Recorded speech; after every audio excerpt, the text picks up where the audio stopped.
You're losing, you're losing. So did you actually know Adam Beyer sampled this track from this one?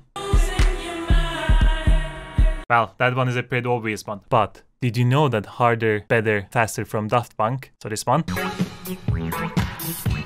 also heavily sampled from...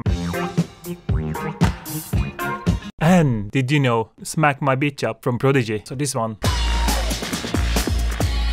actually sampled 3 different tracks. Change my pitch up, smack my... So today we are jumping into probably one of the most important topic in the electronic music production, sampling. We are not only look at traditional sampling, we are also take a look into something that's called multidimensional sampling and why it is extremely important to understand if you ever want to sample a track in your life. So try to watch the video start to end because we will be covering a lot of important details on sampling.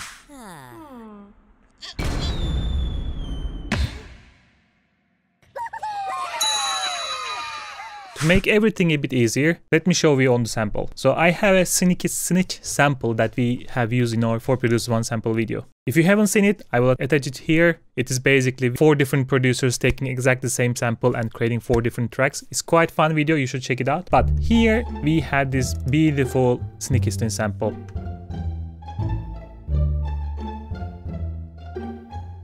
So when you get a sample in any DAW, the first thing that you have to understand is, wait a second, let me take something. The length, the tempo of the sample is probably not the tempo that you are looking for. So let's say you need a sample that needs to be 1.5 seconds long, but your sample is 1 second. So you have to take your sample. So you take the sample, it's only 1 second, but you have to stretch it so that it fits the need that you have. The easiest example is the cassette players. If you play slowly, it will decrease the pitch, meaning that it slows down, and the length will be longer because we are turning the wheel slower than what it is. But oftentimes that slowing down or changing pitch is not the thing that you are looking for. Because of that, in Ableton, for example, you will have different warping options, flexing options. So we have in Ableton beats, tones, texture, repitch, complex, complex pro. So these algorithms are made to stretch the sample without leaving artifacts and without changing the pitch of the sample. So in traditional sampling, let's say we had the track Sneaky Snitch. Sampling starts with cutting out a piece that we like.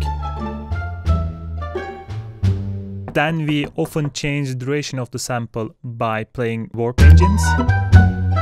And then we add some effects to finalize the sample. One of the first things that you should be doing when you get a sample is probably understanding the tempo of the sample. Let's say you don't know the tempo of this one. So easiest way to really find out the tempo and fix it is just trying to find out where the sample loops itself. So if we play this one.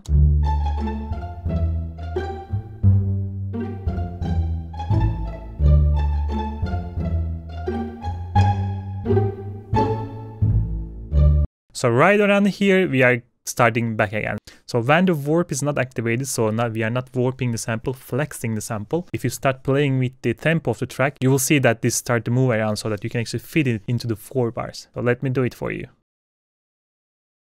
So right here, we see that it's starting again. Once we have done this, you can just double click this and click on warp. And now actually we can go back to the original tempo, 123.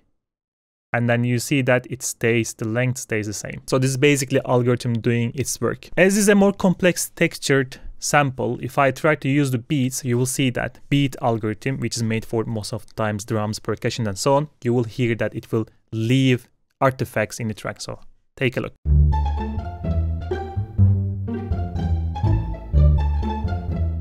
It's this weird phases and weird sounds there. It doesn't sound natural. So oftentimes you should be picking the best matching algorithm for your sample. So for this type of a bit more complex samples, this complex algorithm is working quite nice. But you should be just experimenting here and finding your own tune. The second thing that happens when you make your sample is that the pitch, the tuning of the sample. For this one, if I play with the track, without this one, track sounds like this.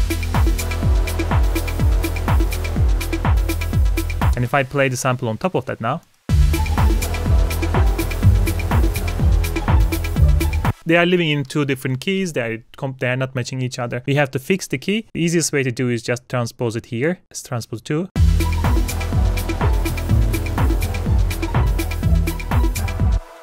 It's better, but still, this is still two different tracks playing at the same time. So what you should be doing, really finding out a piece that is working for you. So what you can do, basically, go around here and take the pieces that you like. In this case, let's pick a part that works for us. So I found out this small part which feels like it may be working for track. Sounds like this. But you can definitely hear that it's not really matching because these places where the sound plays is not the same. And here is the good part with the Ableton.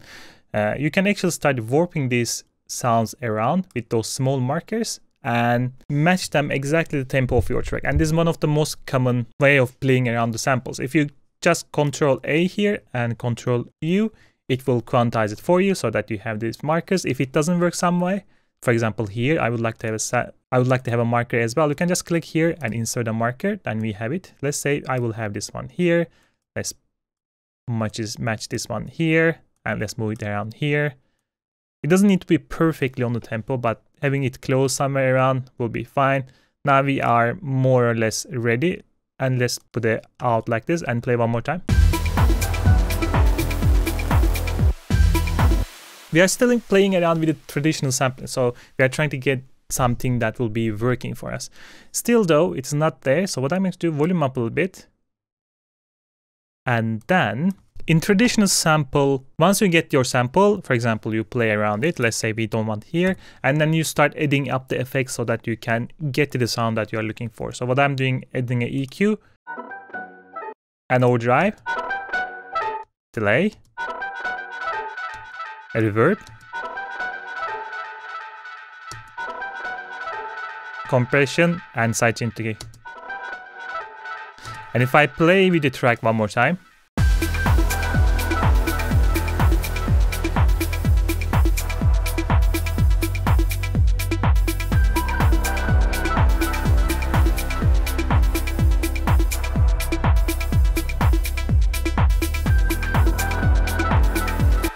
we are still having these artifacts that's left from the original track, but we are ending up something really working together with the track and creating this nice ambient. And most of the time, this is what you do when you traditionally process your sample. So what we did, basically played with our sample one-dimensional, that being playing with the single sample and playing around with different effects. Multidimensional sampling means that you can actually think about your sample in different time domain, meaning that, so you will basically have different lengths on your sample and you will have different frequency bands for your different samples. So this time we are trying to sample a kick from a track. As usual, we take a simple piece from the track, but this time we are separating it into 3 different frequency bands. This also means that we can actually control the length of each frequency separately. Moreover, we can also use different effects on different layers, giving us much more control over how we can process the sample. The number of the bands and the number of the dimensions can be increased, but in a nutshell, this method gives you control over the different frequency ranges, different time domains, and different effects on a single sample. You should be, of course, always looking for the places the sample is as isolated as possible. This is a track that I made in 4Producer 1 sample. It's a good example because it has a really busy area. There are all those sounds or simple traditional method you won't be able to actually isolate the kick. And let me play you a short piece here so you understand what I'm talking about.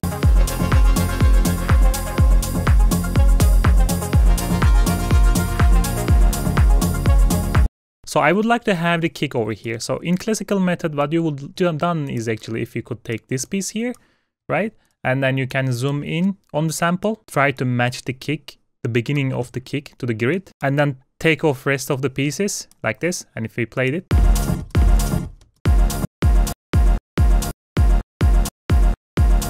then we can maybe smaller like this and maybe take this off a bit more. We can now try to play around as much as we can. We can add EQs, we can add compressions and so on, but you won't be really getting the sound clean. But multidimensional sampling means that actually we can split this sound apart into as many dimensions as possible. For example, if we have split into 2 layers, then we will be having 2-dimensional sampling. If we split it to 3 layers, then we have 3-dimensional sampling. So idea is super simple. So you split it in different layers and each layer is your dimension. And each dimension has a different frequency response and different length. So what I'm going to do, for example, I'm going to, just to make it super visual, I'm going to use per MB for this one. And then we're going to start splitting this sound into different areas. So if I click here, find the first sub area.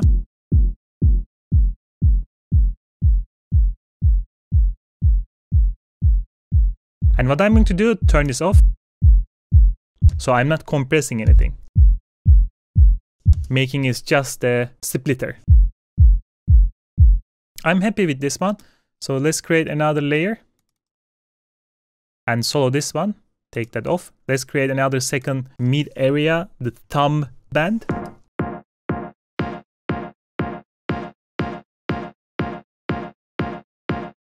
I think this is good. And then finally, I would like to have one more layer, which I would like to catch the transient of the kick. Don't forget to turn off each layer so that it's just splitter. And if I turn on and off, you will see that this will make no difference. It's just there to split the bands. So what I'm going to do now, duplicate this 3 times. And then on each layer, I'm gonna solo the band. So in this case, this one will be only to, let's call this tail. Let's call this thumb. And let's call the other one the transient. And of course, solo the high area. And right afterwards, what you need to do is just consolidate this one or just freeze this one so that we have each layer separately. Now what you are seeing is extremely interesting because it makes our job much easier when we sample. So this looks quite nice and it can actually stay long like this. So we would like to have this long tail and the length makes sense.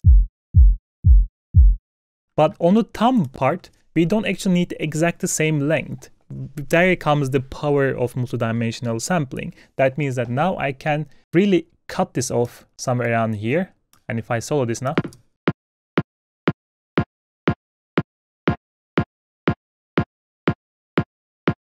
maybe a bit shorter.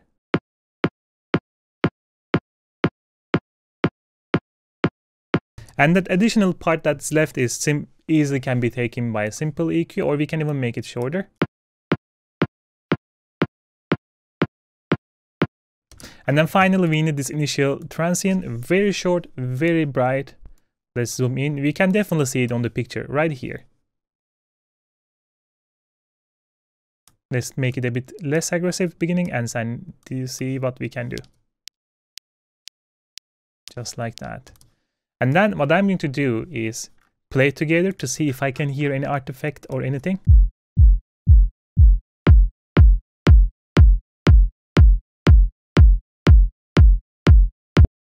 And the final step will be what I like to do at another channel, put in the resampling mode, solo and record. So just to show you the power of multidimensional sampling, I'm gonna A/B the one we did before and after. And remember, we didn't even start using any EQing, any effects. It's just straight playing with around the dimensions of the sample. So the before, traditional sampling, multidimensional sampling. It's almost as clean as it gets. This approach can help you immensely isolating and grabbing a sample. Let's do this, for example, on the clap.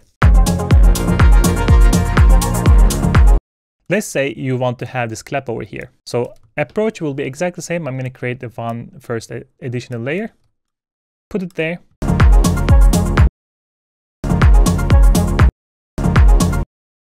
I have my clap around here, put it into the grid, split the layers.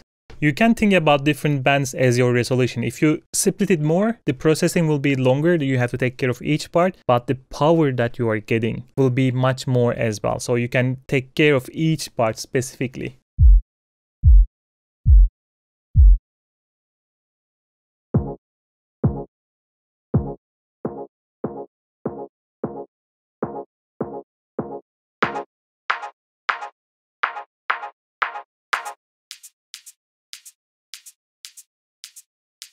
And then we can just duplicate it as like exact the same way, 3 times. The first one, the sub ones doesn't need it, so it's just there too, because we don't need it. I just need 3 layers as well. And then let's solo the low, and then mids, and then highs. Let's freeze and flatten. This is exactly the same approach. This one will be a bit longer, probably. Let's listen. That initial thumb.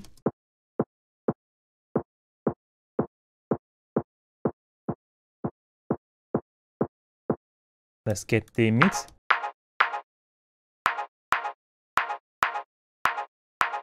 The initial hit was kick, so we don't need that, but we need this part. Not as long. You can definitely hear the clap. And then we can take the last part. We don't want kick transient, but we want the clap transient. And of course, a little bit air there. We can let it long as well, depending on how much air we want our clap. So let's play. Here we go.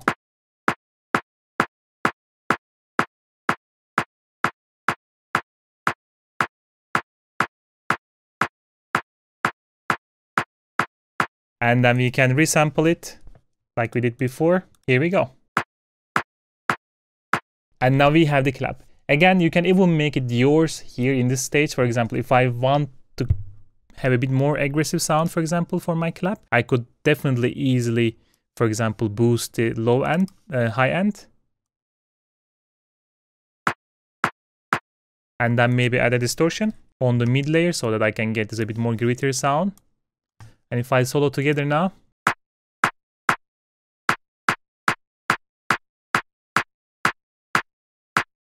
much brighter clap sound. You have an extreme control over the sample when you have these different layers and different resolutions. And this method can be applied for any sample as long as you want to isolate a specific things from the track. So yeah, that was it. Let me know on the comments below if you ever tried the multidimensional sampling and if it helped. Other than that, I will stop talking now and I will catch you in the next one. Goodbye. Nobody will understand it. Adam Beyer. Adam Beyer. Who is Adam Beyer, they will say.